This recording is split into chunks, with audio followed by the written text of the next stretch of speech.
आता या कपलचं नुकतंच लग्न झालं आणि हनीमूनसाठी यांनी सिक्कीमला जाण्याचा निर्णय घेतला। तिथे जंगल आणि परिसर पाहण्याचा निर्णय घेतला, परंतु यांच्यासोबत अतिशय दुःखद घटना घडली आणि याला एक वेगळंच वळण लागलं। नक्की यांच्यासोबत काय घडलं पहा। चॅनलवर पहिल्यांदा आला असेल तर चॅनलला जरूर सबस्क्राईब करून घ्या। कौशलेंद्र आणि अंकिताचं लग्न 5 मे रोजी झालं होतं। या घटनेमुळे त्यांच्या कुटुंबावर दुःखाचा डोंगर कोसळला। शेर बहादूर सिंह म्हणजेच कौशलेंद्रचे वडील त्यांच्या कुटुंबियासोबत सिक्कीमला पोहोचले।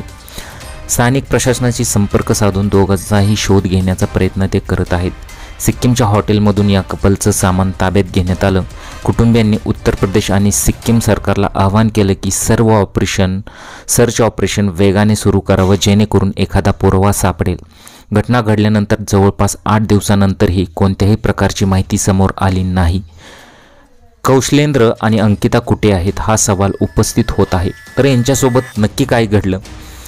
झालं असं की रहाटीकर गावातील रहिवासी कौशलेंद्र सिंह आणि त्यांची पत्नी अंकिता सिंह 24 मे रोजी सिक्कीमला रवाना झाली होती।